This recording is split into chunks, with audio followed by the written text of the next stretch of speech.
அனைத்துலக உயிரோடை தமிழ் ILC தமிழ் உயிரோடை தமிழில் அன்பர்களே, இலக்கின் சிந்தனை வாராந்த இலக்கு இணைய இதழில் பிரசுரிக்கப்படும் ஆசிரியர் தலையங்கம் அதனுடைய விளக்கத்தை உயிரோடை தமிழ் ILC தமிழ் உறவுகளுக்கு எடுத்து வரும் நிகழ்ச்சியாக இலக்கின் சிந்தனை ஒவ்வொரு சனி பிரித்தானிய நேரம் 8 மணி பிரதான செய்திகளை தொடர்ந்து இடம்பெறுகிறது. இந்த நிகழ்ச்சியில் எங்களோடு தமிழ் அறிஞர் மூத்த ஆய்வாளர் ஃபட்டிமா மாஸ்டர் அவர்களும் போரியல் ஆய்வாளர் அருஸ் அவர்களும் இணைந்து விளக்கத்தை தரும் நிகழ்ச்சி. இங்கே கலையத்தில் எங்களோடு ஃபட்டிமா மாஸ்டர் அவர்களும் போரியல் ஆய்வாளர் அருஸ் அவர்களும் இணைந்திருக்கிறார்கள். வணக்கம் மாஸ்டர். வணக்கம் தனஞானி. வணக்கம் அருஸ். வணக்கம் தனஞானி. வணக்கம் மாஸ்டர். இருவருக்கும் வணக்கத்தை தெரிவித்துக் கொண்டு இன்றைய ஆசிரியர் தலையங்கம் ஈழத்தமிழர் பெருமையை தக்க வைப்பதே ஈழத்தமிழருக்கான பாதுகாப்பு, ஈழத்தமிழர் தேசிய நாளாம் மாவீரர் நாளில் இதனை மீளுறுதி செய்வோம். அதாவது எல்லோருக்கும் தெரியும், இந்த வாரத்துல ஈழத்தமிழர்களுடைய வாழ்வியல்ல ரெண்டு முக்கியமான நாட்கள் வருகின்றது. ஒன்று கார்த்திகை 26 தேசிய தலைவருடைய 70வது பிறந்த நாள் வருகிறது. அதே போல 27ஆம் தேதி தமிழர் தாயத்தினுடைய தேசிய நாள் மாவீரர் நாளாக அமைகிறது. இந்த நேரத்தில் ஈழத்தமிழர் இளமையை தக்க வைப்பதே ஈழத்தமிழருக்கான பாதுகாப்பு என்கின்ற அந்த செய்தியை நாங்கள் வழங்க விரும்புகின்றோம். ஏனென்று சொன்னால், இப்பொழுது இலங்கையில் சிங்கள மக்களுக்கு மத்தியிலே குறிப்பாக அப்பெயரற்ற அனுரற்ற, அதாவது எங்களுடைய நாடு அனுராவின் நாடு என்ற ஒரு கோஷம் பலம் பெற்றிருப்பதை நாங்கள் பார்க்கின்றோம். அந்த பின்னணியிலே அவர்கள் 141 ஆசனங்களையும் பட்டியலில் 18 ஆசனங்களையும் பெற்று 189 பாராளுமன்ற உறுப்பினர்களை கொண்டு ஒரு பலமான அரசாங்கமாக கட்டமைக்கப்பட்டிருக்கின்றார்கள். இந்த நேரத்திலே தேசிய மக்கள் சக்தி சிங்கள அடிமட்டத்திலிருந்து எழுந்து வந்த கட்சி என்கின்ற வகையில் சிங்கள மக்களுக்கான பல மாற்றங்களை செய்து கொண்டும் இருக்கின்றது.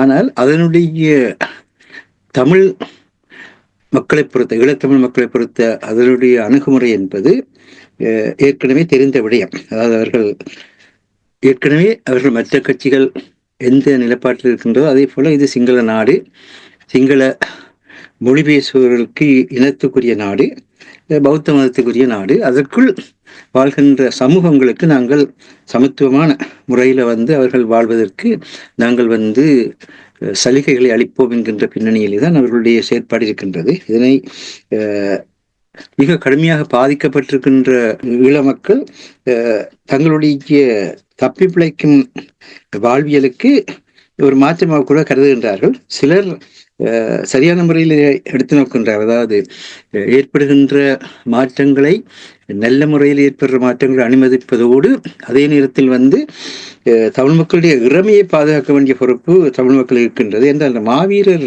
நாள் என்பது மாவீரர்களை குறித்த ஒரு நினைவேந்தல் நாள். மாவீரர் வாழ்ந்து கொண்டிருக்கின்ற ஒரு சக்தி. பலர் மாவீரர் வாழ்ந்து முடிந்துவிட்ட ஒரு ஆற்றல் என்று நினைக்கின்றார்கள். அப்படி அல்ல. கிறிஸ்தவ மரபில் அது மிக தெளிவாக வெளிப்படுத்தப்படும். கிறிஸ்தவர் சிலுவை மரணத்தை ஏற்றதன் பின்னர் அவர் உயிர்த்ததன் காரணமாகத்தான் கிறிஸ்தவ நிலை பெற்றன்னு சொல்வார். அந்த உயிர்ப்பு என்பது கிறிஸ்தவ சமுதாயத்துக்கு இடையில் அவருடைய எண்ணங்கள், அவருடைய வழிகாட்டல்கள் நாளாந்த வாழ்வை கொண்டு செலுத்துகின்ற ஒரு ஆற்றலாக மாறியது. அதே போலதான் இந்த மாவீரர்கள் என்பது, இப்ப ஆங்கிலத்திலே சொல்வார்கள் வாழ்கின்ற கடவுள், லிவிங் காட்னு சொல்வார்கள். அது மாதிரி இந்த ஈழத்தமிழ் சமுதாயத்தை எப்படி வாழ வேண்டும், எதற்காக வாழ வேண்டும் என்பதை வெளிப்படுத்துகின்ற ஆற்றல் உள்ள ஒரு சக்தி. அது ஒரு சக்தி. மாவீரர் என்று சொல்கின்ற பொழுது ஈழத்தமிழ் மக்களுக்கு அவர்களுடைய எதிர்காலத்தை கட்டியமைப்பதற்கான ஒரு பலம் அவர்களுடைய உள்ளத்திலே பிறக்கும். அவர்களால் செய்ய முடியாத எதுவும் இல்லை என்கின்ற உறுதி கிடைக்கும். இதான் அந்த மாவீரர் நாளுடைய முக்கிய நாள். அதனால்தான் இதை தேசிய நாளாக கூட கூறினார்கள். இந்த தேசத்தை மீள்கட்டமைக்கின்ற பயணம்தான் விடுதலை என்று சொல்வது. எங்களுக்கு நாங்கள் அந்த மண்ணிலே வாழ்ந்து கொண்டிருக்கின்றோம். நாங்கள் அந்த மண்ணில் வந்து குடியேறியவர்களும் அல்ல, அல்லது அந்த மண்ணை பிரித்து எங்களுக்கு தாருங்கள் என்று கேட்க வேண்டிய தேவை உள்ளவரும் அல்ல. அந்த மண்ணிலே வரலாற்றுக்கு முற்பட்ட காலத்திலிருந்து வாழ்ந்து கொண்டிருக்கின்ற உலகத்தினுடைய மூத்த குடிகள் நாங்கள். ஆகவே அந்த தொன்மையின் தொடர்ச்சியுமான இறமையை தக்க வைக்கின்ற அந்த தன்மை அது காலத்திற்கு காலம் பல்வேறு ஆக்கிரமிப்புகளுக்குள்ளாகும், எல்லைகள் மாறும்.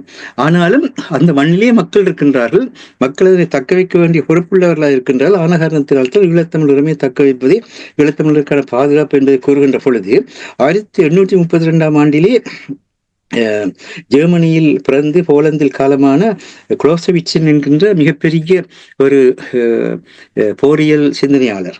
அவர் ஒன் வார், அது போரில் என்ற ஒரு நூலை எழுதினார். அதில் அவர் தெரிவித்த விடயம் என்னவென்று சொன்னால், பாதுகாத்தல் என்பதன் பொருள் என்ன, what is the object of defence, உள்ளதை தக்க வைத்தல், அதாவது ப்ரெஷர் எது இருக்கிறதோ அதை பாதுகாத்தல். அதான் பாதுகாப்பு என்பது அடையாளம். புதிதாக ஒன்றும் செய்வதில்லை. நாங்கள் மண்ணை பாதுகாக்கின்றோம், மக்களை பாதுகாக்கின்றோம். உள்ளதை தக்க வைத்தல், அதை இழந்துவிட்டு மீளம் அடைவதை விட இலகுவானது. To preserve is easier than acquire.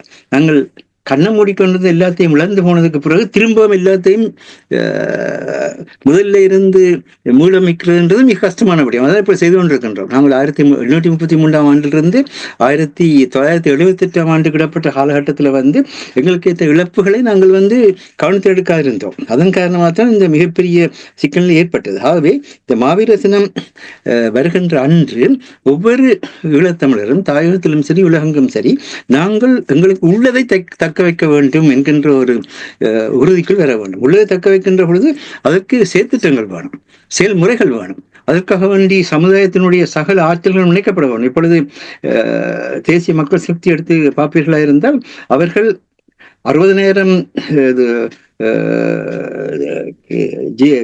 JVP போராளிகள் இழந்தவர்கள் தான்.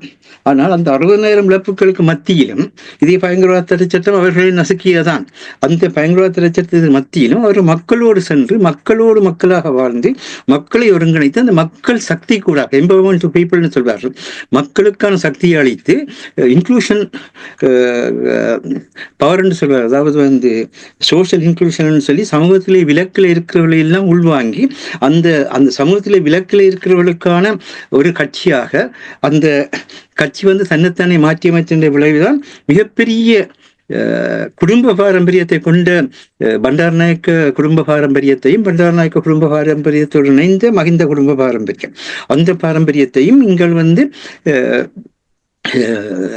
வர்தன குடும்பத்தோடு இணைந்த ரணிலையும் சேர்த்து அந்த 2 மிகப்பெரிய பாரம்பரியங்கள், அந்த பாரம்பரியங்களை எதிர்த்து அவர்கள் மக்கள் சக்தியை வெளிக்கொண்டு வந்திருக்கிறார்கள் என்று சொன்னால் அவர்கள் எவ்விதமாக அடிமட்டத்தில் இருக்கின்ற மக்களிடம் சென்று அந்த மக்களை தங்கள் வயப்படுத்தினர் என்பதை பற்றி சிந்திக்க வேண்டிய தேவை இருக்கின்றது. இதுதான் மார்க்சின் தன்னுடைய தத்துவமை கொண்டு கிராமத்துக்கு போங்கள், கிராமத்தை கட்டியெழுப்புங்கள் சொன்னார். அது விவசாய பொருளாதாரத்தை கொண்ட சீனாண்டபடினால் அந்த கருத்தை சொன்னார். ஆனால் எங்களை பொறுத்த மட்டிலே நாங்கள் மக்களிடத்தில் எவ்வளவு தூரத்துக்கு சென்றோம், எதை செய்தோம், விதமாக மக்களை இந்த 2009 2024 கிடப்பட்ட காலகட்டத்தில் மக்களை நாங்கள் கட்டி எழுப்பினோம். கட்சிகளை கட்டி எழுப்பியிருக்கலாம், குழுக்களை கட்டி எழுப்பியிருக்கலாம், அமைப்புகளை கட்டி எழுப்பியிருக்கலாம், அது பிரச்சனை இல்லை. ஆனால் அந்த செயற்பாடுகள் எந்த தூரத்துக்கு மக்களுக்கான அந்த வலுவை கொடுத்தன என்பதை இந்த மாவீரத்தில் நாங்கள் சிந்திக்க வேண்டும் என்றுடன் இந்த ஜேவிபியினுடைய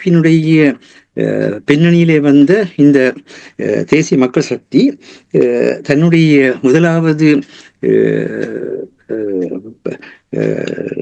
சிம்மாசன உரைன்னு சொல்லப்படுற த்ரோன் ஸ்பீச்னு சொல்லப்படுற ஸ்ரீலங்காவுடைய 10வது பாராளுமன்றத்துக்கான உரையை அன்றகுமார திஸ்நாயக்க அவர்கள்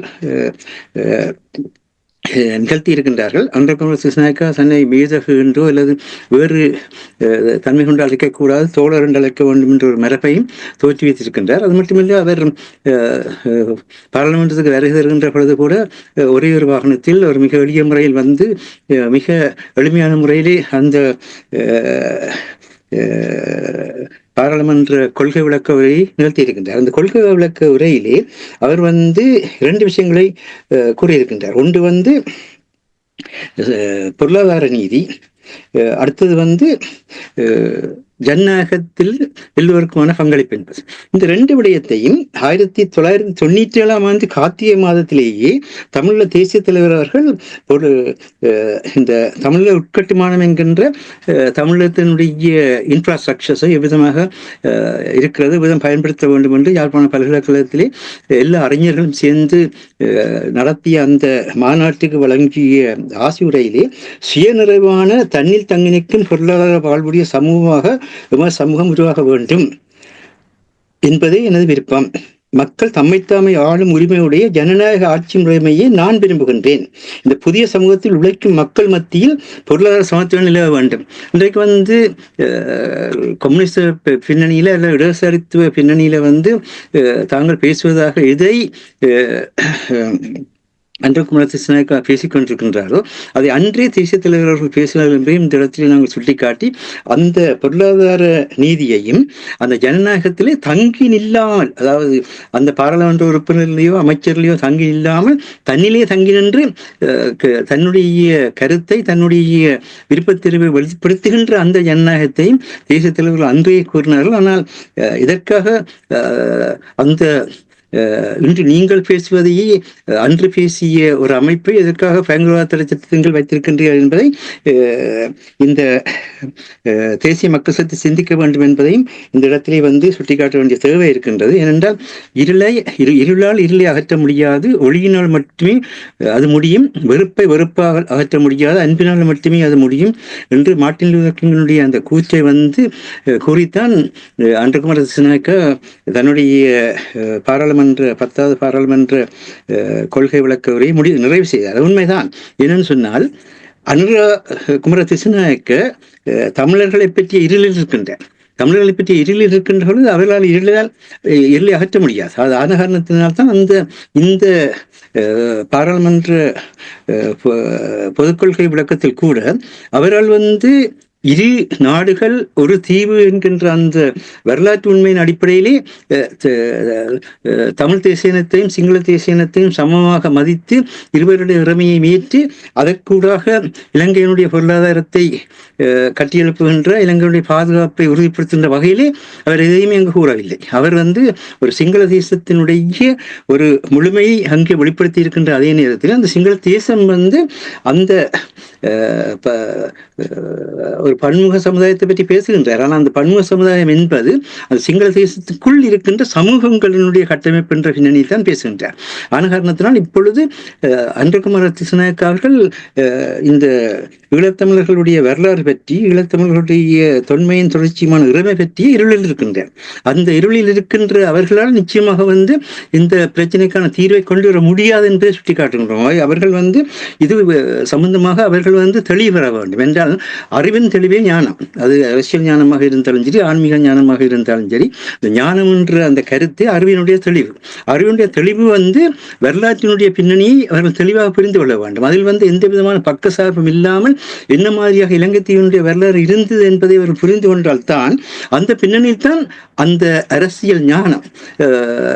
எங்களுடைய மதிப்புக்குரிய தேசத்தின் குரல் அண்டன் பாலசிங்கம் அவர்கள் கூட அந்த நோர்வேயுடனான அந்த பேச்சுவார்த்தையின் இறுதி காலகட்டத்தில் சிங்கள மக்களுக்கும் தமிழ் மக்களுக்கும் இடையில் ஒரு அரசியல் பேச்சுவார்த்தையை நடத்துறதுக்குரிய அந்த அரசியல் உளவியல், அதாவது பொலிட்டிக்கல் சைக்காலஜி அங்கே அமையவில்லை. ஆனபடியினால் ஒரு 5 வருடத்துக்கு ஒரு இடைக்கால நிர்வாகத்தை ஏற்படுத்தி மக்களுடைய வறுமையை, மக்களுடைய அறியாமையை போக்குகின்ற அந்த பின்னணியில் இரு தேச இனங்களும் ஒருவருக்கொருவர் தங்களுக்குள்ளே தொடர்பாடல்களை ஏற்படுத்திய பின்னர் நாங்கள் சிங்கள தேச இனமும் தமிழ் தேச இனமும் தொழில் ரீதியாக அங்கு குடிகளாக இருக்கின்ற மலையக மக்களும் வர்த்தக ரீதியாக அங்கே குடிகளாக இருக்கின்ற முஸ்லிம் மக்களும் இணைந்து நாங்கள் இடத்தில் உட்கார்ந்திருந்து இலங்கை தீவினுடைய பாதுகாப்பு, இலங்கை தீவினுடைய பொருளாதார வளர்ச்சி என்ற அந்த மைய நோக்கினுடன் நாங்கள் இத்தகைய ஒரு முறைமைக்கு ஊடாக நாங்கள் இலங்கையில் வாழப்போறோம் என்பதை சிந்திக்க வேண்டும் என்று கூறினார். இதனை அன்றகுமார திசாநாயக்கா அவர்கள் இந்த நேரத்தில் கவனத்தில் எடுக்க வேண்டும் என்பதுதான் இங்கு இந்த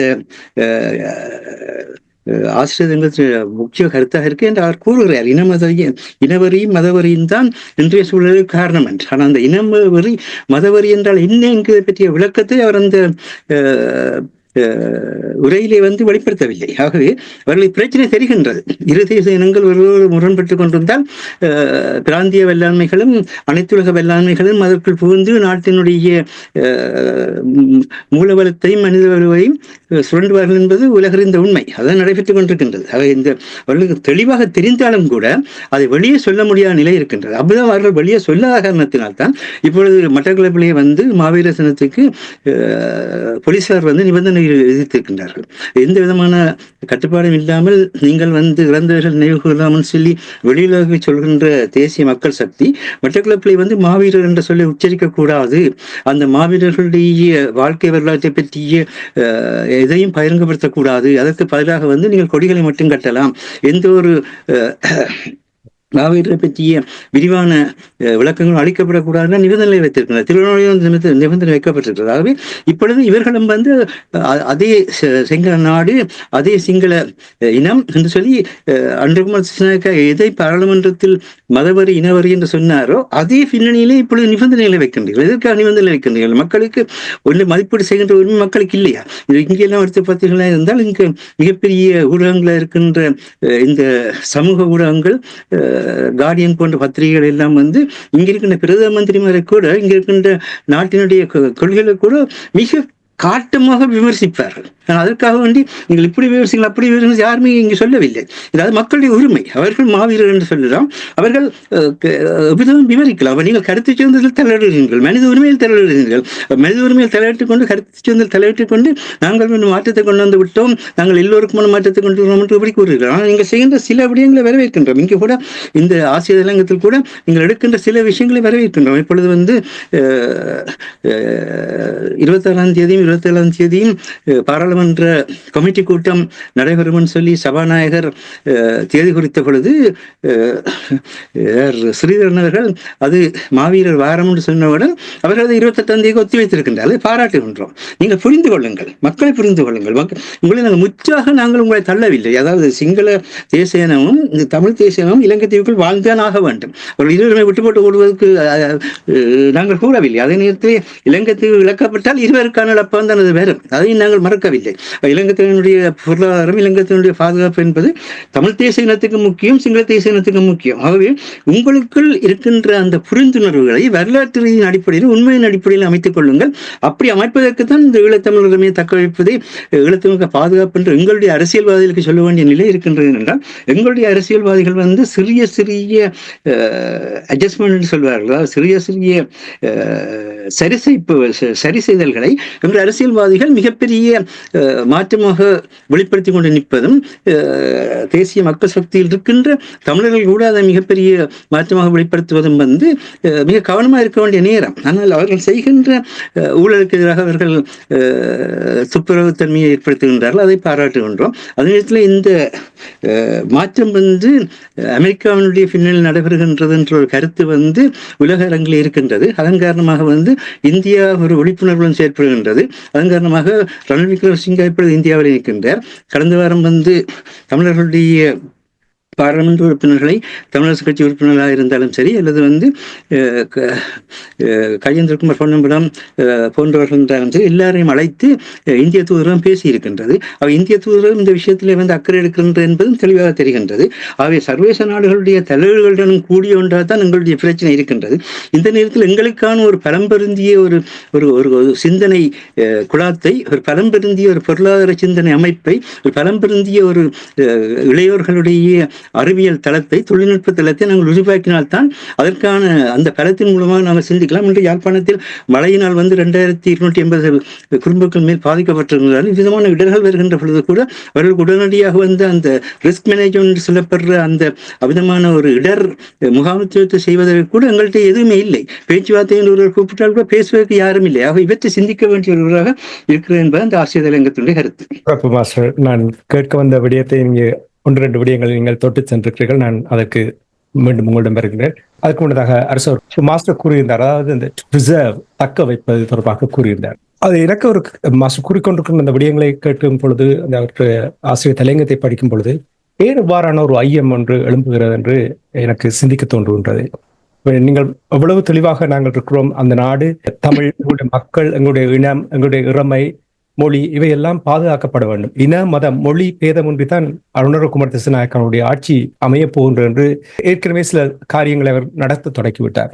கேள்வி எழும்புவதற்கு என்ன காரணம்? உதாரணத்துக்கு கேட்கிறேன், மாவீரர் நாளை எடுத்து பார்த்தீர்கள் என்றால் 2009ஆம் ஆண்டிலிருந்து இதுவரையில் நிறைய எதிர்ப்புகள் வந்து கொண்டிருந்தது. ஆனால் இப்பொழுது அந்த எதிர்ப்புகள் மாஸ்டர் கூறியதில் ஒன்று முக்கியமான விடயம் இருக்கிறது. அங்கே சில கட்டுப்பாடுகள் நிபந்தனைகளையும் கொண்டு வந்திருந்தாலும் கூட இவ்வாறு ஒரு நிலைமையை இந்த ஐயப்பாட்டை நாங்கள் மாற்றுவது தமிழர் தரப்பில் இருக்கிறதா? அதாவது ஜேவிபியினுடைய பின்னணி எல்லோருக்குமே தெரியும்.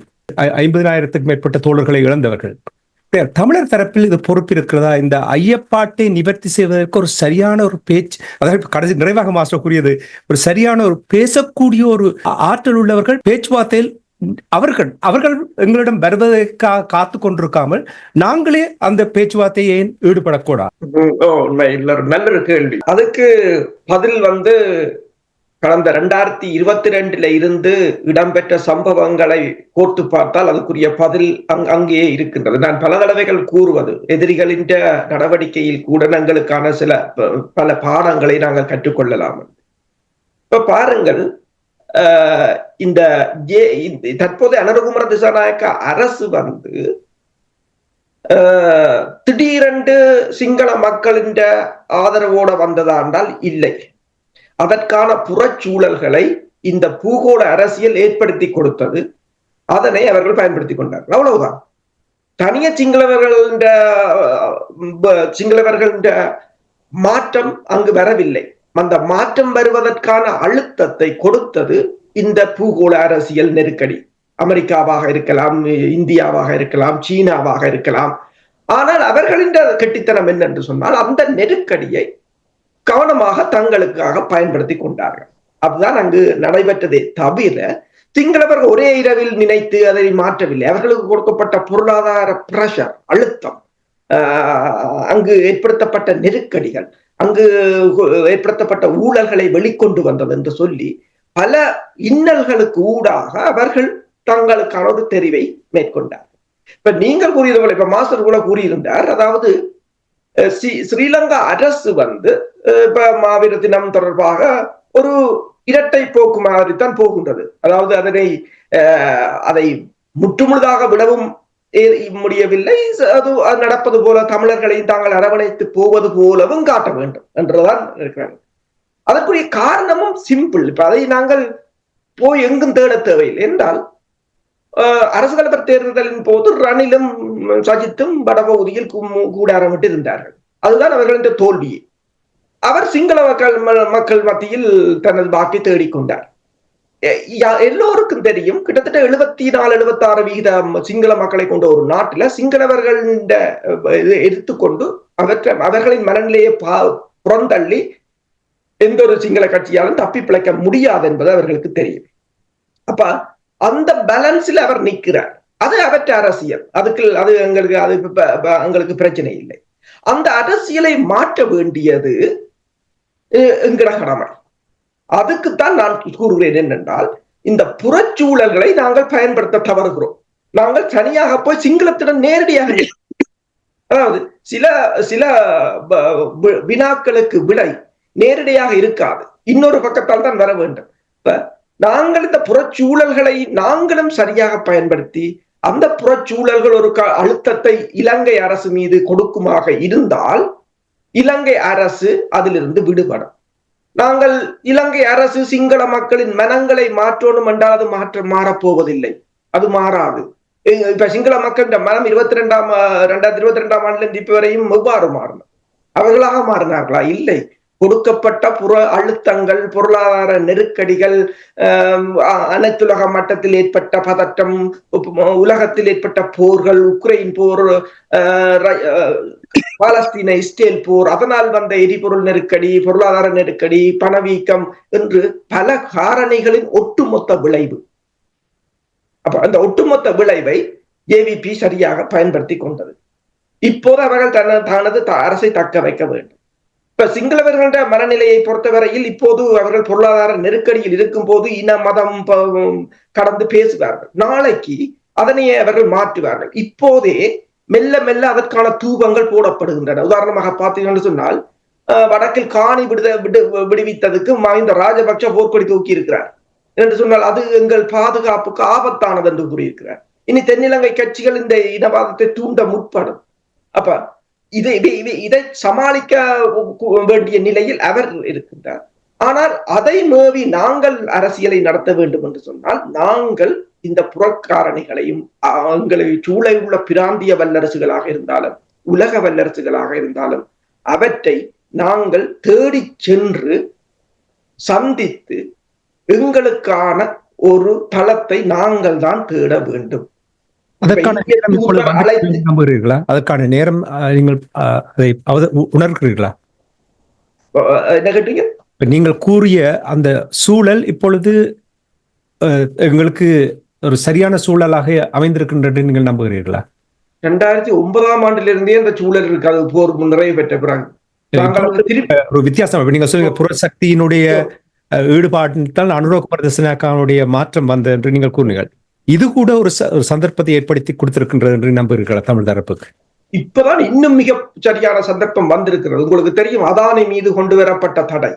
இப்ப கென்யாவில $2.5 பில்லியன் ப்ராஜெக்டை கென்யா அரசு அதானியை பறித்து விட்டது. அப்ப இந்தியா கடும் நெருக்கடியில் இருக்கின்றது. இந்தியா தனது பிராந்தியத்தை தக்க வைக்க வேண்டிய நிலையில் இருக்கின்றது. அமெரிக்கா அதனை இந்தியாவிடம் பறிக்க வேண்டிய நிலையில் இருக்கின்றது. IMF இப்போது இலங்கையில் இப்போது அவர்கள் இந்த அந்த எக்ஸ்டெண்டட் ஃபண்ட் ஃபெசிலிட்டிஸ் அவர்கள் அப்ரூவ் பண்ணியிருக்கிறார்கள். $333 மில்லியனை கொடுக்க போகிறார்கள். அது மட்டுமல்லாது பிளாஷ்பேக் என்ற டூரிஸ்ட் நிறுவனம் இலங்கையை 2024ஆம் ஆண்டு 25ஆம் ஆண்டுக்கான மிகச்சிறந்த உல்லாச பயணத்துறை இடமாக பதிவு செய்திருக்கின்றது. முதலாவது இடத்தை கொடுத்திருக்கிறது இலங்கைக்கு தான். அப்ப ஏதோ ஒரு வகையில் மேற்குலகம் இலங்கையை தூக்கி விடுவது என்று சொன்னால் அது இலங்கையை முற்று முழுதாக ஆளப்போகிறது. ஆனால் அதே சமயம் மேற்குலகத்துக்கு ஒன்று தெரியும், இலங்கையை அபிவிருத்தி செய்வது என்று சொன்னால் தமிழ் மக்களின் பிரச்சனை ஒரு பிரச்சனையாக இருக்கும். அப்ப மேற்குலகத்தின் அழுத்தம் காரணமாகத்தான் அனுரகுமார திசாநாயக்கா ஒரு மென்போக்கை கடைபிடிக்கிறார் தமிழ் மக்கள் மீது. என்று சொன்னால் அவர்களுக்கு அது விளங்கும். ஏனென்றால் அதாவது நாங்கள் தனியாக இலங்கையை இதை மேலுக்கு கொண்டு வர வேண்டும் என்றால் தமிழரின் பிரச்சனை ஒரு பிரச்சனையாக இருக்கும் என்று அதனை ஏதோ ஒரு வழியில் தணிப்பதற்கான முயற்சி. இப்ப இந்த இடத்தில் அந்தரத்தில் தொங்கிக் கொண்டு நிற்பது இந்தியா தான். அப்ப இப்ப இந்தியாவுக்கும் இந்தியா மட்டுமல்ல சீனாவும் தான். அப்ப இந்த நிலையில் நாங்கள் எல்லா நாடுகளுடனும் இப்ப இலங்கை அரசு எவ்வாறு இந்த நிலைமைகளை பயன்படுத்துகிறது அதே போல இப்ப நீங்கள் பார்க்கலாம், தமிழரசு கட்சியை இந்திய தூதுவர் சந்தித்தார்.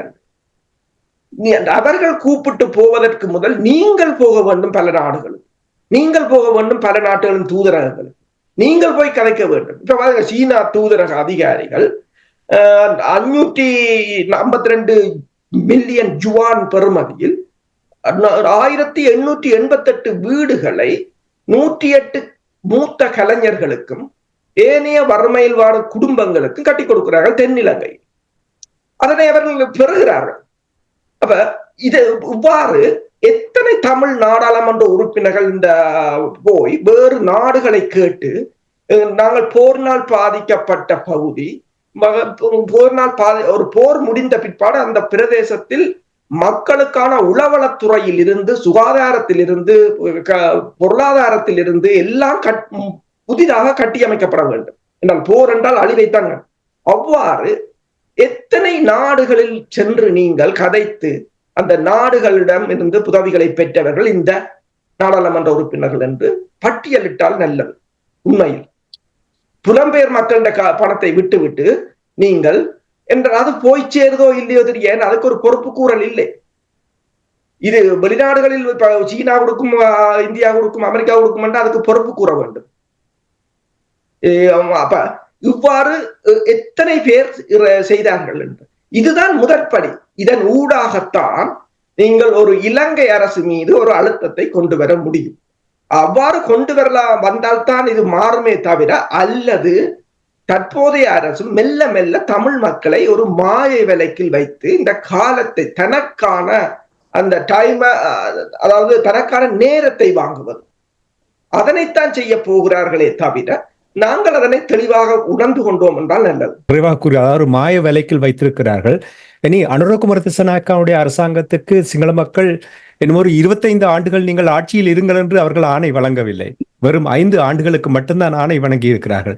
இந்த காலகட்டத்தில் அவர்கள் எவ்வாறு செயல்பட போகிறார்கள் என்பதை நாங்கள் பார்வையாளராக இருந்து பார்த்து கொண்டிருந்தால் நீங்கள் கூறுவது சரி. இங்கே நாங்கள் அடிக்கடி எத்தனை தடைகள் பேசியிருக்கிறோம். நன்றி அரசோர்களே. மாஸ்டர், உங்களிடம் வருகின்றேன். உங்களுடைய இந்த தலைப்பை பார்க்கும் பொழுது எனக்கு கேள்விகள் திருப்பி எழுந்து கொண்டிருக்கின்றது. அது நீங்கள் இந்த பிரிசர்வ் ஈழத்தமிழர்களுடைய இறமையை தக்க வைப்பது என்று நீங்கள் கூறும்பொழுது என்ன பொறுத்தவரை நீங்களே கூறியிருக்கிறீர்கள் அடிக்கடி, எங்களுடைய இறமையை யாருமே எடுக்க முடியாது என்று சொல்லி. இப்படியா நீங்கள் சிந்தித்த இந்த தலைப்பை எழுதியதற்கு இப்ப நீங்கள் கூறினீர்கள் அனுரகுமார திசாநாயக்காவுடைய சில மென்மையான போக்குகள், அவர் பாரபட்சம் இல்லாமல் செயல்பட வேண்டும் என்ற விடயங்கள் நீங்கள் தொட்டு சென்றீர்கள். சிலதை நாங்கள் ஏற்கனவே வரவேற்கலாம் என்று.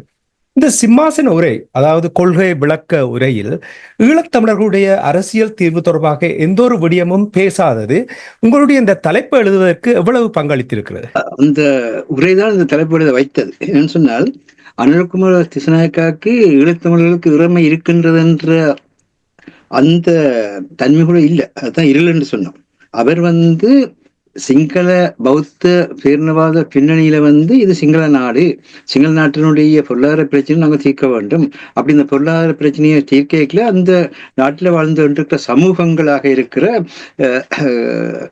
இலங்கை தமிழர், முஸ்லீம்கள், மலையாள தமிழர் இப்ப அருஷ் கூறிய மாதிரி அனைத்துலகத்துக்கு அவர் தன்னுடைய அரசு ஒரு ஒரு மனித உரிமைகளை மீள கட்டமைக்கின்ற பொறுப்பு கூறுகின்ற நல்லாட்சி அரசு என்று காட்டுவதற்காக அந்த சமூகங்களை சமத்துவ நடத்த வேண்டும் என்ற அடிப்படையில் தான் பேசுகின்றார். அது அவருடைய பதவியை தக்க வைக்கிறதுக்கான ஒரு முயற்சி. ஆனால் எங்களுடைய ஈழ மக்களில் பலர் அந்த மக்களுக்கான வாழ்வியல் ஆதாரங்கள் நடைமுறைக்கு வருவதற்கு தாயகத்திலும் சரி புலத்திலும் சரி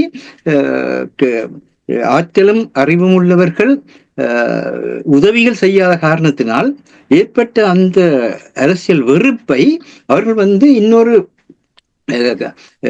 அடிமட்டத்திலிருந்து எழுந்து வரும் கட்சிக்கு நாங்கள் வழங்குவதன் மூலம் எங்களுக்கான அந்த தப்பி பிழைக்கும் அந்த பொறிமுறைக்குள் நாங்கள் எங்களை பாதுகாத்துக் கொள்வோம் என்று வாக்களித்திருக்கின்றார். அது வெளிப்படையாக தெரிகின்றது. ஆகவே இங்கு ஏற்பட்டிருக்கின்ற பிரச்சனை, நாங்கள் எங்களுடைய மக்களை அவர்கள் வாழ்ந்து கொண்டிருக்கின்றார்கள். அதான் முதலில் மாவீரரை பற்றி கூறுகின்ற பொழுது கூட அது லிவிங் காட் என்ற அந்த தியரியை கூறினேன். அதாவது வாழ்ந்து கொண்டிருக்கின்ற மக்களுக்கான சக்தி, அந்த வாழ்ந்து கொண்டிருக்கிற மக்களுக்கான சக்தியை நாங்கள் வழங்காமல் இருக்கின்றோம். ஆன காரணத்தினால்தான் அவர்கள் இந்த மாதிரியான செயற்பாடுகளை போகின்ற பொழுது நாங்கள் தான் இறமையை தக்க வைக்க வேண்டியெல்லாம் இருக்கின்றோம். இது எங்களுடைய மண், இது எங்களுடைய வாழ்வு, எங்களுடைய மண்ணையும் எங்களுடைய வாழ்வையும் எங்களை வாழ விடுங்கள் என்று உறுதியுடன் கேட்கின்ற உண்டாக. அதை விட்டு போட்டு அரசாங்கத்துடன் பேச்சுவார்த்தை நடத்தி நாங்கள் உரிமை பெற வேணும், அரசாங்கத்திட்ட பேச்சுவார்த்தை நடத்தி நாங்கள் சலுகை பெற வேணும் என்ற பாணியிலே எல்லாம் செயற்படுகின்றார்கள். தேசிய தலைவர் அவர்கள் அவ்விதமாக ஒரு பொழுதும் செய்யவில்லை. யாராக இருந்தாலும் வேறாக இருந்தாலும் எங்கள் மக்களை பற்றியோ மண்ணை பற்றியோ பேசுவதாக இருந்தால் வாங்கள், எங்களுடைய மண்ணுக்கு வாங்கள், எங்களுடன் பேசுங்கள், நாங்கள் உங்களுடன் பேசுகின்ற அடிப்படையில் தான் செயல்பட்டார்கள். அவை இந்த இடத்துல இப்ப அரசு கூறிய மாதிரி இப்ப இந்த எல்லா நாடுகளையும் நாங்கள் கவனத்தில் எடுக்க வேண்டும் என்பதற்கு இன்னொரு காரணம் இங்கேயே கூறணும். இப்ப ஹைபர் ஓஎஃப்ஏ சொல்லப்படுகின்ற இந்த கலப்பு போர் முறை உலகத்தினுடைய போர் முறையாக வந்துவிட்டது. இப்ப பாத்தீங்களா, ரஷ்ய உக்ரைன் போர்ல கலப்பு போர் முறை என்பது தனி ஆயுதங்களை மட்டும் பயன்படுத்தாமல் மனித வாழ்வுக்குரிய அத்தனையும் போர்கள் கொன்றப்படும், போர் முறைகள் கொன்றப்படும். இப்ப பாத்தீங்களா இருந்தால் அங்கு பின்லாந்துக்கு போகின்ற 2 கேபிள்கள் வெட்டப்பட்ட பிரச்சனை வந்தது. அதே மாதிரியாக சில இடங்கள்ல பொருளாதாரத்தை பாதிக்கின்ற எரிசக்தியை, மின்சக்தியை தடுக்கிற தன்மைகள்லாம் வருகின்றது. அப்ப இப்பொழுது இந்த கலப்பு போர்முறை என்பது இன்றைய சமகாலத்தினுடைய மிக முக்கிய போர்முறையாக கட்டமைக்கப்பட்டு கொண்டு வருகின்றது. இந்த கலப்பு போர்முறைக்குள் இலங்கையும் பெறும் என்பதுதான் பாசிக்கூடால இஸ்ரேலுக்கு எதிரான தாக்குதல் நடைபெறும் என்கின்ற அமெரிக்காவுடைய எச்சரிக்கை வெளிவந்ததையும் அதற்கேற்ற மாதிரியாக ஸ்ரீலங்கா அரசாங்கம் நடந்து அதை கட்டுப்படுத்தியும் பார்த்தோம். ஆனா அதுக்கு பிறகு நெதர்லாந்துல என்ன நடந்தது எல்லாருக்கும் தெரியும். ஆனா அப்படின்னால இந்த கலப்பு போர் முறைக்குள் இருக்கின்ற பொழுது எங்களுடைய பக்கம் இந்திய அதாவது இந்து கடலினுடைய மிக முக்கிய பகுதியாக இருப்பதால் எல்லா நாடுகளும் உங்கள் பக்கத்தில் வந்து அக்கறை காட்டும். இந்த தேர்தலுக்கு பிறகு சீனாவினுடைய தூதுவர் முதலாக விஜயம் செய்தது யாழ்ப்பாணத்துக்கு. யாழ்ப்பாணத்துக்கு விஜயம் செய்தது மட்டுமில்லை, 18-19 அங்கே போய் ராசாவின் தோட்டத்தில் இருக்கிற ஊடக அறிக்கை மண்டபத்துக்கு போய் அங்கே இருந்து அறிக்கையும் கூட விட்டுருக்கின்றார். அது மட்டும் இல்லை, யாழ்ப்பாணத்துக்கு வந்து அவர் வந்து கிட்டத்தட்ட இந்த முறை 12 மில்லியன் ரூபா பெறுமதியான உதவிகளை வந்து மக்களுக்கு செய்திருக்கின்றார்கள். அதே நேரத்தில் களுவாஞ்சி குடிக்கு மட்டக்களப்புக்கு போயும் அந்த மாதிரியாக உதவிகளை செய்திருக்கின்றார்கள். கடந்த ஒரு வருஷத்தில் மாத்திரம் கிட்டத்தட்ட 2.5 பில்லியன் உதவிகளை சீனா வந்து வடக்குக்கு செய்திருக்கின்றது. அப்பொழுது இப்ப சீனா வந்து எங்களோட பக்கத்தில் வந்து மிகுந்த அக்கறையை காட்டுகிறது என்றால் சீனா அந்த பக்கத்தில் தன்னுடைய பொருளாதாரத்தை வலுப்படுத்த வேண்டும்.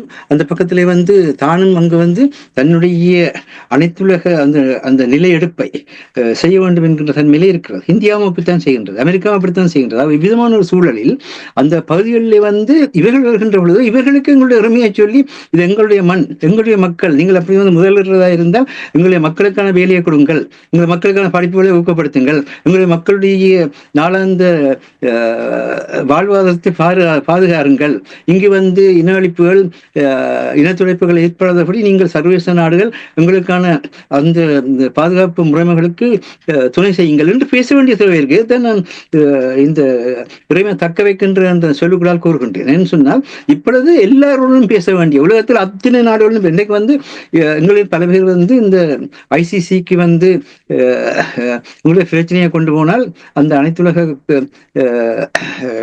நீதிக்கான நீதிமன்றம் வந்து பிரச்சனையை தீர்க்கும்னு சொன்னார். ஆனால் இஸ்ரேலிய பிரதமருக்கு எதிராக அதனுடைய முன்னாள் வெளியுறவு அமைச்சருக்கும் எதிராக அவர்கள் வந்து நேரடியாகவே பிடியாணியை பிறப்பித்தும் கூட எந்தவித மாற்றமும் பெறவில்லை. அது உடனடியாக வந்து அமெரிக்கா வந்து அமெரிக்காவினுடைய விமர்சகர்கள் சொல்லியிருக்கின்றார்கள், இந்த சர்வதேச நீதிக்கான நீதிமன்றம் என்றது பிறப்பிக்கிற ஆணைகளை நிறைவேற்றுவதற்குரிய பொறுமுறைகள் இல்லை, அதற்கான நிதி தண்டனைகளை வழங்குவதற்கான உரிமைகளும் அதற்கு இல்லை, ஆகவே அதை பற்றி அக்கறை எடுக்க தேவையான கூறியிருக்கிறார். ஆகவே நாங்கள் பேச்சளவிலே வந்து ஒரு பேச்சளவிலே வந்து அமையக்கூடிய செயற்திட்டங்களுக்கு இருக்கின்றோம். அங்கு போனாலும் கூட பெரிய பிரச்சனை வரப்போறது இல்லை என்ற அங்கு வருவதற்கு இப்பொழுது இன்று காலை கிடைக்கின்ற செய்தியின்படி அமெரிக்காவினுடைய ட்ரம்பினுடைய பின்னணியில் கூட இந்த இஸ்ரேல் பிரதமருக்கு மேல் விதிக்கப்பட்ட இந்த பிடியான விலத்தப்படாவிட்டால் அந்த அனைத்துலக நீதிமன்றத்தையே நாங்கள் வந்து ரத்து செய்ய வேண்டி வரும் என்ற அளவுக்கு எச்சரிக்கை விடுக்கின்றார்கள். ஆகவே இந்த மாதிரியான இந்த நாடுகளுடைய தன்மை எப்படி இருக்கின்றது, இந்த நாடுகள் வந்து ஒவ்வொரு நாடுகளுடைய பின்னணித்தான் அங்கே செயற்பட்டுக் கொண்டிருக்கிறோம். கடந்த வாரத்தில் கூட அங்க மத்திய கிழக்கில் வந்து சமாதானத்தை கொண்டு வர்றதுக்கு எல்லா நாடுகளும் சேர்ந்து வாக்களித்து தீர்மானத்தை கொண்டு வந்த பொழுது அமெரிக்கா வந்து நேரடியாக ரத்து அதிகாரத்தை பயன்படுத்தி ரத்து செய்து. ஆகவே இப்பொழுது நாடுகள் நாங்கள் தங்கி இருக்கிறோம். இப்படி விதமான இந்த சின்ன சின்ன அமைப்புகள் எல்லாம் கூட ஐக்கிய நாடு சபை கூட இன்றைக்கு வந்து கையாளாக தன்மையா இருக்கின்றது வந்து எல்லாருமே கூறுகின்றார். ஆகவே நாடுகளுடன் நாங்கள் விதமாக தொடர்புகளை மேற்கொள்கின்றோம். அந்த நாடுகள் வந்து எங்களுடன் வந்து பேசுகின்ற பொழுது எப்படி எங்களுடைய இறைமைத்தன்மையை இழக்காமல் இருக்க போது இது ஒரு மிகப்பெரிய விஷயம். சும்மா சாதாரணமாக நாங்கள் வந்து கூடியிருந்து கும்மலம் அடிக்கிற ஒன்று அல்ல அரசியல். இது வந்து மிக முக்கியமான விஷயம். இங்கே வந்து அந்தந்த துறை சார்ந்தவர்கள் இணைக்கப்பட வேண்டும், அந்தந்த செய்தி ஊடகங்களில் இணைக்கப்படும். எங்களுக்கு இத்தனை செய்தி ஊடகங்கள் நாங்கள் இவ்வளவு எல்லாம் செய்கிறோம். சரி, இங்க கூட இப்ப மாவீரசனம் இடம்பெற போகிறது.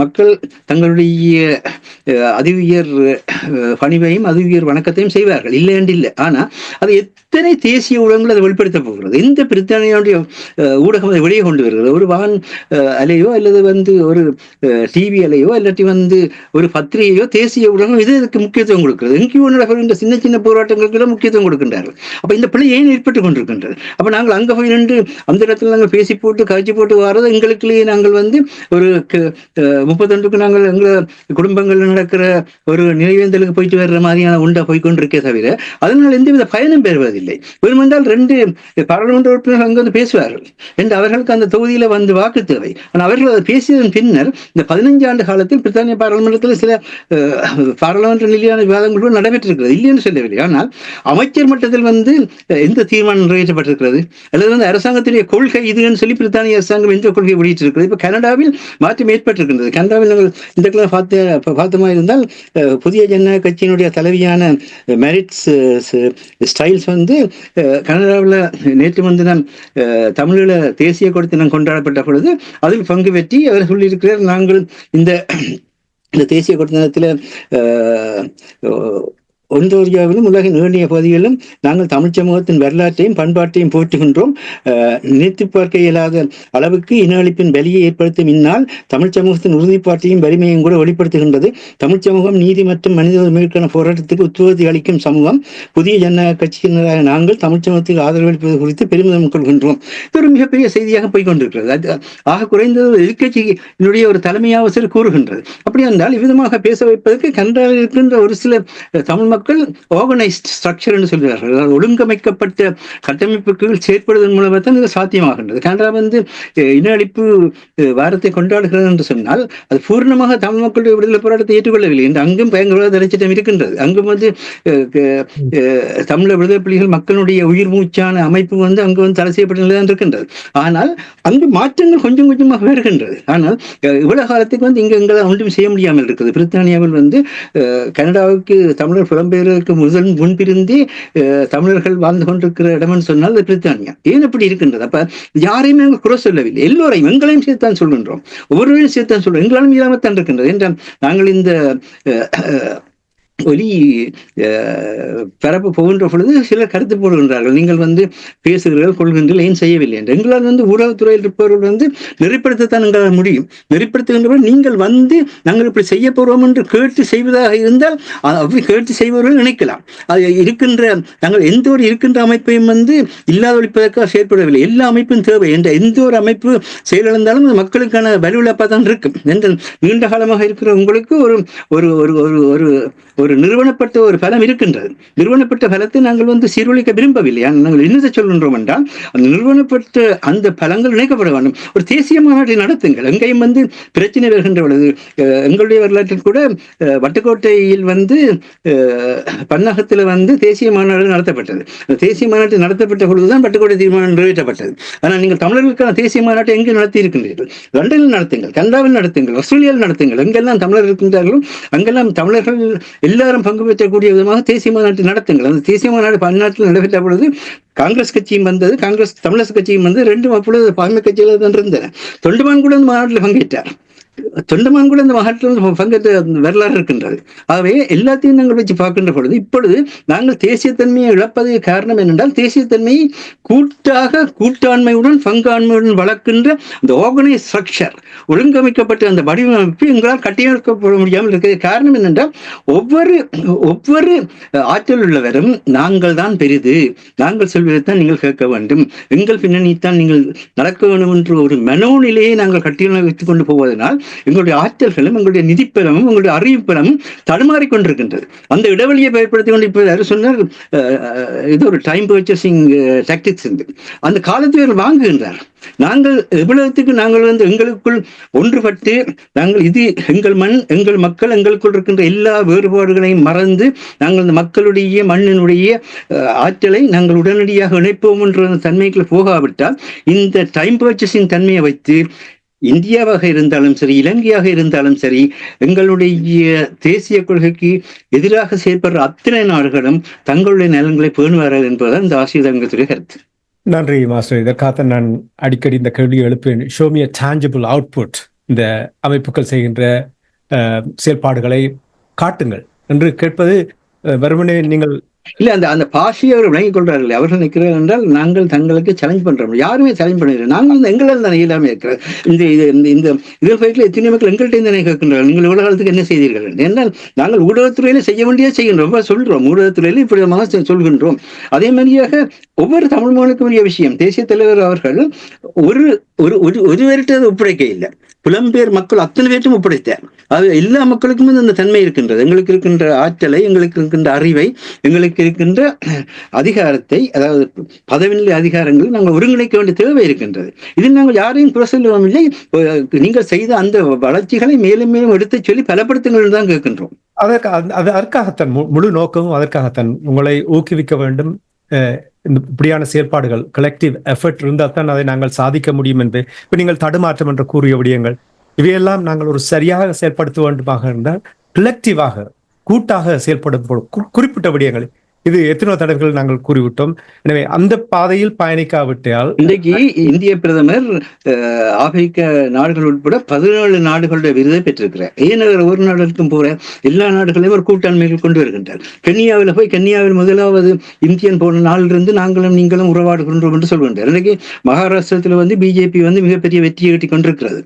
அதே நேரத்தில் வயநாட்டில் பிரியங்கா காந்தி இன்றைக்கு தேர்தலில் வெற்றி பெற்றுக் கொண்டிருக்கின்றார். அப்பொழுது அந்த கட்சிகள் எல்லாம் எவ்விதமாக அந்த ஆர்கனைஸ் ஸ்ட்ரக்சர்ஸாக செயற்பட்டு அந்த வெற்றிகளை ஈட்டுகின்றது என்பதை நாங்கள் பார்க்க வேண்டியதாக இருக்கிறோம். யாரையுமே நாங்கள் தூக்கி எறியாமல் அவ்வளவு அதுக்கு சிறப்பாக அருஸ்தான் இந்த விஷயத்தில் நிறைய பேச வேண்டும் என்றால் போரியலினுடைய மிக பிரதானமான தன்மையை ஆர்கனைஸ்ட் ஸ்ட்ரக்சர் இல்லாவிட்டால் எந்த ஒரு போரும் வெற்றி பெற்றதாக வரலாறு இல்லை. எவ்வளவுதான் பலம் புரிந்ததாக இருந்தாலும் இன்றைக்கு உக்ரைன் இன்னும் தடுமாறுது. எத்தனை நாடுகள்லாம் சேர்ந்து ஆயுதத்தை கொடுத்தாலும் கூட உக்ரைனில் ஒன்றும் செய்ய முடியாது. இந்த உக்ரைன் ஆர்கனைஸ் ஸ்ட்ரக்சருக்குள்ள இல்லை. ஆனால் நேற்றைக்கு ஹங்கரி நெத்தன்யாகுவை தன் நாட்டுக்கு வா இந்த உலகத்தினுடைய இந்த பிடியானையை நாங்கள் ஏற்றுக்கொள்ள மாட்டோம். இத்தனைக்கும் அடிப்படையில் ஹங்கரி ரஷ்யாவுடைய நாடு. அந்த ரஷ்யாவுடைய நாடாக இருந்து கொண்டு ஹங்கரியினுடைய பிரதமர் நெத்தன்யாகுவை கூப்பிடுறாங்க என்று அந்த சேலஞ்ச் நாங்கள் இந்த மாதிரியான ஒரு கண்ட்ரோல் அண்ட் கமாண்ட் ஸ்ட்ரக்சர்களை இருக்க மாட்டோம். அப்படியான தன்மைகளுக்கும் நாங்கள் வர வேண்டும். அப்படிதான் நாடுகளுக்கான அந்த பலம் பெறும். உண்மைதான். நன்றி மாஸ்டர். நாங்கள் நிகழ்ச்சி ஒன்றை கொண்டு வர வேண்டும். அரசோகளை நிறைவாக உங்களிடம் என்னோடு உரையாடும் பொழுது நீங்கள் கூறினீர்கள் அனுரகுமார திசாநாயக்காவுக்கு புறச்சூழல் ஒரு சாதகமான நிலையை ஏற்படுத்தி கொடுத்திருக்கிறது. அதை சரியாக அவர் பயன்படுத்துகிறாரோ இல்லையோ என்று நாங்கள் இன்னும் சில ஆண்டுகளில் நாங்கள் கண்டுபிடித்து விடலாம். ஒன்று மட்டும் தெளிவாக தெரிகிறது என்னவென்றால் பூகோள அரசியல் இங்கே இருக்கின்றது. உங்களுக்கு தெரியும், அதை நாங்கள் கூற தேவையில்லை. ஆனால் அனுரகுமார திசாநாயக்கா அந்த நாட்டை கூறு போட்டு வெளிநாடுகளுக்கு எங்களுடைய வளங்களை கொடுக்கின்ற நிலைமை எவ்வளவு தூரம் புரிந்திருக்கிறார் என்று நீங்கள் அவதானிக்கிறீர்கள். குறிப்பாக உங்களுக்கு தெரியும், போர்ட் சிட்டி உருவாக்கப்பட்டது. போர்ட் சிட்டிக்கும் ஸ்ரீலங்காவுக்கும் எந்த தொடர்பும் இல்லை. இப்படியே எல்லா பகுதிகளையும் பிரித்து கொடுத்து கொண்டு வந்தவர்கள். ஆனால் அனுரகுமார திசாநாயக்காவுடைய ஆட்சி இதை புரிந்திருக்கின்றதா? அப்படி இதை புரிந்திருந்தால் தமிழ் மக்கள் ஒரு சரியான தமிழ் மக்களுடைய வளம், தமிழ் மக்களுடைய அறிவு இவற்றை நாங்கள் பயன்படுத்தினால் இந்த நாட்டை நாங்கள் விட்டு பிழைக்க தேவையில்லை. எங்களுக்குள்ளேயே தன் இயல்பாகவே அந்த நாட்டை கட்டி எழுப்புவதற்கு எங்களால் முடியும் என்ற அந்த சிந்தனை அவரிடம் இருக்கின்றது என்று நீங்கள் அவதானிக்கிறீர்களா? இதுவரையில் நீங்கள் அவருடைய உரைகளை கேட்டிருப்பீர்கள், சிம்மாசன உரையை கேட்டிருப்பீர்கள். இதனூடாக அவ்வாறான ஒரு நிலைமையை நீங்கள் அவதானிக்கிறீர்களா? உண்மைதான். என்னென்னு சொன்னால், இப்ப உங்கள் வளத்தை நீங்களே சரியாக பயன்படுத்துவதற்குரிய தொழில்நுட்பம் பல வெளிநாட்டு ப்ராஜெக்டுகளை ஏன் கொடுக்கிறார்கள் என்று சொன்னால் அதுக்குரிய சரியான தொழில்நுட்பம் இல்லாத தன்மை. அப்ப வெளிநாடுகள் அதற்குரிய சரியான தொழில்நுட்பம் திட்டங்களுடன் வரும்போது அதனை கொடுக்க வேண்டிய என்றால் எங்களால் இயலாத காரியம். ஆனால் உங்கள் மூளை வளங்கள் இப்ப நீங்கள் பார்த்தீங்கன்னு சொன்னால் இலங்கையிலிருந்து எவ்வளவோ படித்தவர்கள் வெளியேறி இருக்கிறார்கள். அந்த வெளியேற்றத்துக்கு காரணமும் இந்த போரும் ஒரு காரணம். ஏனென்றால் வெளிநாடுகளை பொறுத்தவரையில் நீங்கள் பார்த்தீர்கள் என்றால் ஸ்கில் மைக்ரேஷன் என்று சொல்லி அவர்கள் இந்த அபிவிருத்தி அடைந்து வரும் நாடுகளில் இருக்கின்ற மூளைசாலிகளை தங்களுக்கு இழுத்து விடுவார்கள். இழுத்துவிட்டு அவர்களுக்கு கடனை கொடுப்பார்கள். கடனை கொடுத்து அங்கு ஒரு பஞ்சம் பட்டினியில் அபிவிருத்தி அடையாத முடியாத நிலையில் தான் தொடர்ந்து வைத்திருப்பார்கள். அதற்குரிய காரணமும் போரும் மற்றது அந்த நாடுகளின் ஆட்சி முறைமையும் தான் அதற்குரிய காரணம். அதை கூட அவர் நிறுத்துவதற்குரிய நடவடிக்கை எடுப்பதாகத்தான் கூறப்படும். இலங்கையில் நிறைய வளம் இருக்கின்றது. நான் முன்னர் கூறியது போல இந்த வடபகுதி கடல் வளமே IMF நிதி உதவியை விட மிக அதிகமானது. அதை சரியாக பலப்படுத்தி கொண்டால் அது மிக அதிகமானதாக இருக்கும். ஆனால் தற்போதைய புதிய உலக ஒழுங்குல பிரைவேட்டைசேஷன் என்றது தவிர்க்க முடியாததாக இருக்கின்றது. ஏனென்றால் பல நாடுகளால் தங்கள் அந்த தற்போதைய தொழில் வளத்தை சரியான தொழில்நுட்பத்துடன் கட்டியமைக்க முடியாததுதான் காரணம். இதில் நீங்கள் பார்த்தீங்கன்னு சொன்னால் இப்ப ஆசிரியர் தலையங்கத்தில் எழுதப்பட்டது போல, அதாவது தேசிய தலைவர் என்ன கூறினார் என்று சொன்னால் உழைக்கும் மக்கள் மத்தியில் பொருளாதார சமத்துவம் வேண்டும் என்று கூறியிருந்தார். அதனைத்தான் அனுரகுமார திசாநாயக்கா இப்போ சொல்கிறார். பல வருடங்கள் கடந்து இப்போது சொல்கிறார் என்று சொன்னால் பணக்காரன் தொடர்ந்து பணக்காரனாக வருவதில் தனக்கு பிரச்சனை இல்லை. ஆனால் ஏழைகள் தொடர்ந்து ஏழைகளாக போய் கொண்டிருப்பதுதான் இங்குள்ள பிரச்சனை. நீங்கள் செல்வத்தை தேடிக்கொள்ளுங்கள், அது உங்கள் பிரச்சனை. நீங்கள் ஆளுமை உள்ளவர்கள் செல்வத்தை தேடினால் அது பிரச்சனை. ஆனால் ஏழைகளை சுரண்டி சேர்க்கப்படும் செல்வம் தான் இங்கு பிரச்சனையானது. அதுதான் அது முக்கியமானது. இப்ப அதே போலதான் இந்த நாடுகளுக்கு நீங்கள் அபிவிருத்தி என்ற போர்வையில் நீங்கள் ஒவ்வொரு பிரைவேடைசேஷன் அதெல்லாம் செய்யலாம். ஆனால் அதனை அந்த நாட்டை சுரண்டுவதற்கும் அந்த நாட்டின் இறமையை அளிப்பதற்கு நீங்கள் பயன்படுத்த முடியாது. அவரின் வாதமாக இருக்கின்றது. இப்ப மாற்ற தலையங்கத்தில நீங்கள் பார்த்தீங்கன்னா முதலாவது தலையங்கம் என்னன்னு சொன்னால், ஈழத்தமிழர் இறமையை தக்க வைப்பதே ஈழத்தமிழர்களுக்கான பாதுகாப்பு என்றால் அதில் என்ன சொல்ல வருகிறது என்று சொன்னால், எங்களிடம் ஏற்கனவே இறமை இருக்கின்றது. அதை தேசிய தலைவர் கூறியது போலதான், தமிழகத்தில் தான் நீங்கள் எல்லோரும் இருக்கிறீர்கள், அதை இழந்து விட்டீர்கள், அதை மீள பெற்றுக் கொள்ளுங்கள். அதான் ஒரு போரில் தேசத்தை இழப்பதும் மீள கைப்பற்றுவதும் அது சாதாரணமான ஒரு விடயம். விடுதலை புலிகள் இந்த காலத்தில் கூட எத்தனையோ தடவைகள் பல முகாம்கள் கைமாறி இருக்கின்றன. இவர்கள் கைப்பற்றுவதை பேருந்து ராணுவம் கைப்பற்றுவதுண்டு, திரும்பி ராணுவத்திடம் இருந்து அவர்கள் கைப்பற்றுவதுண்டு. அதுதான் நடைபெறுவது. இன்றைக்கு நீங்கள் பார்த்தீங்கன்னு சொன்னால் கர்க்ஸ் பகுதியில் ரஷ்யாவின் ஒரு பகுதியை உக்ரைன் கைப்பற்றி வைத்திருக்கிறது. அதே போல உக்ரைனின் பகுதியை ரஷ்யா கைப்பற்றி வைத்திருக்கிறது. ஆனால் இனி களம் மாறும். அது அப்ப அதே போல இந்த தேசத்தை நீங்கள் இந்த இறமையை ஏற்கனவே இருக்கின்ற இறமையை பாதுகாப்பதற்கான நடவடிக்கைகளை தான் இப்ப இலங்கை அரசு எவ்வாறு தனது இறமையை பாதுகாப்பதற்குரிய நடவடிக்கைகளை முன்னெடுக்கின்றதோ, அனைத்துலக சமூகத்துடன் இணைந்து பயணித்து தனக்கானதை பெற்று தன்னை தக்க வைத்துக் கொள்கிறதோ, அதே போன்ற ஒரு நிலைதான் தமிழ் மக்களுக்கு தேவை. எனவேதான் இந்த மாஸ்டர் இப்ப கூறியது போல தேசிய தலைவர் ஒன்று கூறியிருந்தார், முற்று முழுதாக இந்த போராட்டத்தை புலம்பெயர் தேச மக்களிடம் ஒப்படைத்தது என்னென்று சொன்னால், இந்த போராட்டத்தை அனைத்துலக மட்டம் வரையிலும் கொண்டு உலகம் எங்கும் உள்ள மக்கள் முன்னால் வைக்கப்பட்டு விட்டது. எனவே நீங்கள் உலகத்தில் உள்ளவர்களுடன் தொடர்பு கொண்டு இதை அடுத்த கட்டத்துக்கு நகர்த்துங்கள். ஆனால் இவங்கள் எப்படி விளங்கினது? நாங்கள் வெளிநாட்டில் இருந்து கொண்டு அங்க இருக்கிற சரத்தை கண்ட்ரோல் பண்ணுவோம், அதுதான் இவங்கள் விளங்கினது. என்றால் எங்களுக்கு இந்த தலைமை பொறுப்பு தந்தாச்சு, நாங்கள் இனி சொல்றதான் ஊர்ல உள்ளவன் கேட்கணும். உங்களுக்கு அதை சொல்லி இல்லாந்தான் அந்த ஆள் சொன்னது, நீங்கள் வெளியில இருக்கிறீங்கள், அப்பன் நீங்கள் வெளியில உள்ள நாடுகளை தொடர்பு கொண்டு எந்தெந்த நாடுகளை தொடர்பு கொண்டு அதாவது இந்த பூகோள அரசியல் மாற்றங்களை அறிந்து நீங்கள் அதற்கேற்ற மாதிரி எங்களுக்கான உதவிகளை வழங்குங்கள் என்று சொன்னதை மாறாக விளக்கம் பெற்றதும் ஒவ்வொருத்தரும் தன்னைத்தான் தலைவர் என்று நினைத்ததும் தான் இப்போது இந்த நிலையில் வந்து நிற்கின்றோம்.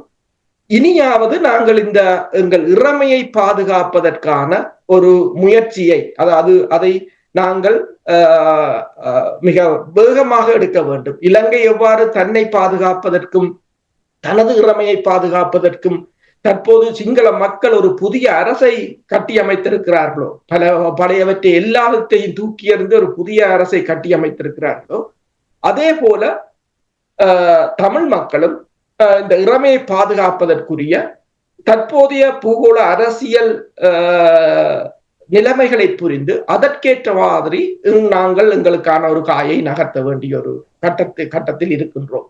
அதுதான் இந்த ஆசிரியர் தலையங்கம் அதைத்தான் கூறுகின்றது. நீங்கள் உங்களிடம் இருப்பதை தக்க வைத்துக் கொள்ளுங்கள், உங்களிடம் இருப்பதை பாதுகாக்க முற்படுங்கள். இப்போதைய இலங்கை அரசு ஒரு மென்போக்கை கடைபிடிப்பதும் அது எப்போதும் கடும் போக்காக மாறலாம். ஏனென்று சொன்னால் அது மாறுவதும் அங்குள்ள சிங்கள கட்சிகளிடமும் அங்குள்ள சிங்கள மக்களிடம் தான் தங்கி இருக்கின்றன. என்றால் அவங்கள் விகிதாசார அடிப்படையில் சிங்கள மக்களிட பெரும்பான்மை அந்த அரசுக்கு இருக்கின்றது. இன்றைக்கு பார்த்தீங்கன்னு சொன்னால் சிங்களத்தில் இருக்கின்ற எதிர்கட்சிகளின் ஆதரவு கூட தற்போதைய அரசுக்கு தேவையில்லை என்ற ஒரு நிலை இருக்கின்றது. இப்ப இந்த அரசை பொறுத்தவரையில் நீங்கள் பார்த்தீங்கன்னு சொன்னால் பல அமைச்சர்களை போட்டிருந்தாலும் அதில் தமிழ் பகுதிகள் கூட பெருமளவில் உள்வாங்கப்படவில்லை என்பது தெளிவானது ஒன்று. இப்ப இதில் அந்த தற்போதைய உலக ஒழுங்கில மேற்குலக நாடுகள் இந்த அனுரகுமார திசாநாயக்க அரசை பலப்படுத்துவதற்குரிய காரணமும் அவர்கள் தங்கள் பூகோள நலன் சார்ந்து இயங்குகிறார்கள். இந்த நிலையில் தனித்து விடப்பட்டது பிராந்திய வல்லரசுகளாகத்தான் இருக்கலாம், அதிலும் குறிப்பாக இந்தியாவாகத்தான் இருக்கலாம். இந்தியா இப்போது ஒன்றை கூறியிருக்கின்றது, எல்லோரும் ஒற்றுமையாக, அதாவது இந்த தோல்விக்கான காரணம் ஒற்றுமையின்மை என்று கூறியிருக்கு. எந்த ஒற்றுமையை குலைப்பதற்கு இந்தியா 80களில் பல இயக்கங்களை உருவாக்கியதோ இப்போது அதை மாற்றி தனது கொள்கையை மாற்றி ஒற்றுமைப்படும் கொண்டு இந்தியாவை கதறி அழுகிற நிலைக்கு கொண்டு வந்திருக்கிறது இந்த நிலைமை. அதுதான் மாற்றம் என்றது, அதுதான் ஒன்று. அப்ப இது இப்ப எல்லோரும் நாங்கள் சொல்வதைத்தான், இப்போதும் நாங்கள் இந்த ஆசிரியர் தலையங்கத்தில் அடிக்கடி கதைப்பதைத்தான், இலக்கில் கதைப்பதைத்தான் இப்போது இந்தியாவும் கதைத்திருக்கு. இதை உணர்வதற்கான காலத்தை தான் தாங்கள் வழங்கி இருப்பதாக தமிழ் மக்களும் கூறுகிறார்கள். பிபிசி எல்லா இடமும் சென்று தமிழ் மக்களிடம் இந்த தேர்தலுக்கு பின்னர் கருத்துக்களை கேட்டு வெளியிட்டிருக்கிறது. அதில் பலர் கூறியிருக்கிறார்கள், ஒருவரும் கூறவில்லை நாங்கள் தேசியத்துக்கு எதிராக வாக்களித்தார்கள். அவர்கள் கூறுகிறார்கள் என்றால் இந்த தமிழ் கட்சிகள் எதுவும் செய்யவில்லை, எனவே அவர்களுக்கான ஒரு தண்டனையாக அவர்கள் இந்த 5 வருடங்களும் அவர்கள் வெளியில் இருந்து சிந்திக்கட்டும், அதற்கான ஒரு இடைவெளியை கொடுத்திருக்கிறோம், அவ்வளவுதான் கொடுத்திருக்கிறார்கள். என்னென்னால் நாளைக்கு அவர்கள் மாற்றி போடுவார்கள், அது பிரச்சனை இல்லை. அப்ப அதைத்தான் அவர்கள் கொடுத்திருக்கிறார்கள் தவிர இவர்களுக்கான ஒரு தண்டனையாக கொடுத்திருக்கிறார்கள்.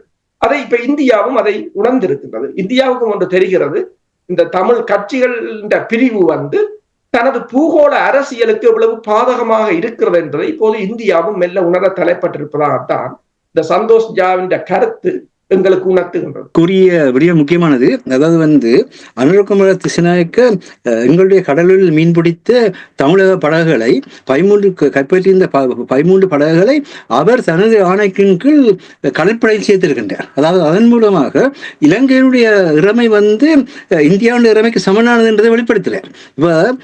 இப்ப அது தமிழ்நாட்டில் பெரிய ஒரு அலையை எழுப்ப போகுது, பெரிய சிக்கல் வரப்போகுது அந்த பிரச்சனையில். என்ற இதுவரை காலமும் வழக்க நிலத்தை திருப்பி கொடுத்து கொண்டுதான் இருந்தது. இந்த முறை எங்களோட கடல் எல்லைக்குள்ள எங்களுக்கு தான் சொந்தம்னு சொல்லி காட்டுறாங்க. காட்டுறதுக்கான காரணம் என்னென்னா அந்த இறமையை தக்க வைக்கிற தன்மையை வெளிப்படுத்துறாங்க. இனி இறமையை தக்க வைக்கிற அடிப்படையில் தான் இந்தியா இலங்கையோட பேச்சுவார்த்தை நடத்த வேண்டிய இறமையை தவிர இந்தியாவினுடைய ஒரு அனுசரணை நாடாக இலங்கை இருக்காது என்பது எடுப்பிலேயே காட்டுறாங்க. இதுதான் அந்த இறமையை தக்க வைக்கிற அந்த உரிமை அதை செய்திருக்கிறாங்க. அதே மாதிரியாக இன்னொரு விஷயத்தையும் வேற சுட்டி காட்டினார் என்றால், இது ஒரு அரசியல் ஒரு சிஸ்டம், ஒரு முறைமை. அந்த முறைமை சிங்களவரை பொறுத்த மட்டில் 56ஆம் ஆண்டுல இருந்து கட்டி எழுப்பப்பட்ட சிங்கள பௌத்த பேரினவாத முறைமை. அந்த முறைமையை தனி மனிதனாக அனுரகுமார திசாநாயக்காவால் ஒன்றும் செய்ய முடியாது. அவரே சொல்லியிருக்கிறார், பாராளுமன்றத்தில் எங்களுக்கு பெரும்பான்மை இருந்தாலும் வெளியால மக்களுடைய ஆதரவு தேவைன்னு சொல்றேன். அவருக்கே தெரியும் இந்த சிஸ்டத்தை மாத்திரம் லேசப்பட்ட விஷயம் இல்லைன்னு. ஆனால் நாங்கள் ஒரு மிகப்பெரிய ஒரு முறைமையை தேசிய தலைவர்கள் கட்டி எழுப்பி எங்களுக்கு தந்தார். அந்த மிகப்பெரிய அந்த முறைமையை பாதுகாக்க முடியாமல் நிற்கிறான். எங்களுக்கு முறைமை வெளிப்படுத்தப்பட்டது, இதுதான் செய்ய வேண்டியது, இதுதான் என்று எல்லாமே தெளிவாக வெளிப்படுத்தப்பட்டது. முறைமை 1977ஆம் ஆண்டு அது கொள்கை பிரகடனமாக இருந்தது. 1978ஆம் ஆண்டு நடைமுறை அரசாக 31 வருஷங்களாக ஆண்டு எங்களுக்கான முறைமை ஏற்கனவே நிறுவப்பட்டது. இதை தேவையான கவனத்தில் எடுங்க. நாங்கள் அந்த முறைமைக்கெல்லாம் வாழ்ந்து கொண்டிருக்கோம். அந்த முறைமையை நீங்கள் மற்றவன் தாக்கி அளிக்காம பார்க்க வேண்டிய தேவையில் இருக்குமே தவிர, இந்த தமிழ் அரசியல்வாதிகள் அரசாங்கத்திடம் போய் கேட்ப இந்தியா இடத்துல போய் கூட எல்லாரும் கேட்கிறார்கள், ஒத்தியாட்சி ஏற்று எங்களை கைவிட்டு விடாத ஒருவர் கேட்கினோம். இன்னொருவர் கேட்கினோம் என்னன்னு சொன்னா 13ஆம் சரத்தையை கொண்டு வா. ஏன் ஐயா நீங்கள் தேவையில்லா விஷயங்கள்லாம் போறீங்க? உங்களுக்கு ஏற்கனவே தெரியும் இது எங்களோட சொந்த மண், இந்த மண்ணில் நாங்கள் வாழ வேண்டும், சொந்த மண்ணில் எங்களை வாழவேன்னு கேட்டு போங்க, அவ்வளோ ஒரு பிரச்சனை முடியுது. ஏன் இந்த உளுத்து போன சமஸ்தி வேணும் அப்படின்னு இருக்கிறார். இந்த உளுத்து போன வார்த்தையெல்லாம் நீங்க சொன்னதால தான் மக்கள் அலுப்பு பிடிச்சி உங்களை தூக்கி எறிஞ்சிருக்கிறாங்க. இந்த உளுத்து போன கதையில் கதைக்காதீங்க. நடைமுறையில் இருக்கிற பிரச்சனை மக்கள் வாழ வேணும், மக்களை வாழ வைக்கிறதுக்கான அந்த வழியை உருவாக்குங்கதான் இந்த ஆசிரியர் ரங்கத்துடைய கருத்து. நிறைவாக இப்ப தேர்தல் பிரச்சாரங்களின் பொழுது அனுரகுமார திசாநாயக்க தன்னுடைய தமிழ் மக்களுடைய நிலைப்பாட்டை வெளிப்படுத்தியிருந்தார். அதாவது நீங்கள் நிறைய பேர் வெளிநாட்டுக்கு சென்றீர்கள், அங்கே கிடைத்த தளத்தை நீங்கள் பயன்படுத்தியிருக்கிறீர்கள், உங்களுடைய பிள்ளைகள் நல்ல நிலையில் இருக்கிறார்கள், நீங்கள் நல்ல அறிவோடு இருக்கிறீர்கள், நீங்கள் நல்ல பலத்தோடு இருக்கிறீர்கள் என்ற விடயங்களை அவர் சுட்டிக்காட்டியிருக்கின்றார். இது தமிழ் மக்களை பொறுத்த மட்டும் ஒரு பாசிட்டிவாக, நேர்மறையாக, ஒரு இறமையை தக்க வைப்பதற்கு இதை நாங்கள் ஒரு ஆயுதமாக பயன்படுத்தலாம். இதை அவர்கள் கூறுகின்ற காரணம் வேறு. அவர்கள் என்ன சொல்ல பார்க்கின்றார்கள் என்றால், இங்க நீங்கள் கஷ்டப்படுறீங்க, வெளிநாட்டில் போய் அங்கே மக்கள் சந்தோஷமா இருக்கிறாங்க, அங்கே சந்தோஷமா இருக்கிற மக்கள் உங்களுக்கு மேலே ஏன் உங்களுக்கு மேலே கருத்தியல் உருவாக்க வேண்டிய கருத்தில் அவர்கள் சொல்லுகிறார். அதான் அவருடைய நோக்கம். அதாவது புலம்பெயர் சமூகத்தையும் தாயகத்தையும் பிரிக்கிறதா அவர்கள் எல்லாரும் சொல்ற நோக்கம். ஆனால் புலம்பெயர்ந்து வந்த மக்கள் நாங்கள் இங்கே இப்போ இதில் என்ன ஆப்பிரிக்க தேசிய விடுதலை போராட்டத்தில் ஒரு பொது கவுன்சில் ஒன்று உருவாக்கப்பட்டது. அந்த பொது கட்டமைப்புகள் தான் முடிவுகள் மேற்கொள்ளப்பட்டது எல்லாரையும் இணைத்து. ஆனால் இவ்வளவு காலமும் நாங்கள் ஒரு பொது கவுன்சில் உருவாக்குறோம் இல்லை. ஒவ்வொருவரும் அந்தந்த நிறுவனம் சார்ந்த அல்லது அந்த அமைப்பு சார்ந்த முறையில் நாங்கள் வந்து சேவையாற்ற வேணும் மிக கடுமையாக முயற்சிக்கிறோம். அது யாருமே குறை சொல்லவில்லை. ஆனால் உங்களால் தனியே செய்ய முடியாது. அனுராவே சொல்றாரு, 3/2 பெரும்பான்மை இருக்கிறவங்களே சொல்றாங்க நாங்கள் மக்களோட சேர்ந்து ஒரு அதான் இந்த பொது சமூகங்களை கொண்டு இந்த பொது கட்டமைப்பை உருவாக்கின மர்மம். அதெல்லாம் அந்த பொது கட்டமைப்பு உருவான பொழுது நாங்கள் ஆதரிச்சோம். ஆனால் பொது கட்டமைப்பு கடைசியாக வந்து அதுவும் அரசியல் சீட்டாட்டத்துக்கு போயிட்டுது, அது வேற விஷயம். ஆனா நீங்கள் அதை இங்க உருவாக்குங்க, ஒரு பொது கவுன்சில் உருவாக்குங்க, ஒரு பொது ஊடகத்தை உருவாக்குங்க. இவ்வளவு நாளைக்கு நாங்கள் பேசலாம், ஒரு பலம் பொருந்திய பொது ஊடகத்தை கூட எங்களால் உருவாக்க முடியாம இருக்கு.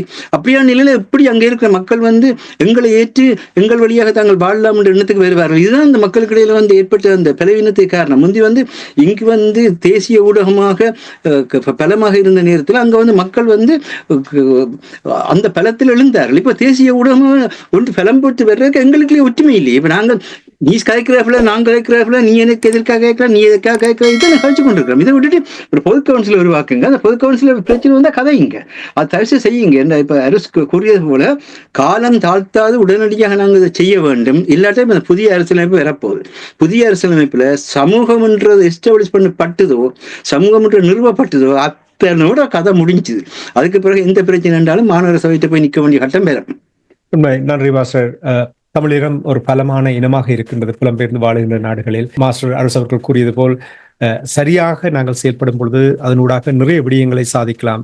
இந்த தக்க வைப்பது என்பது என்னை பொறுத்த ஒரு கவுன்சிலினூடாக ஒரு பொதுவான கட்டமைப்பினூடாக இதை செயல்படுத்தும் பொழுது தக்க வைப்பது என்பது பெரிய கடினமான விடயமாக இருக்க போவதில்லை. என்றால் அப்பொழுதுதான் நாங்கள் பலமாக இருப்போம்.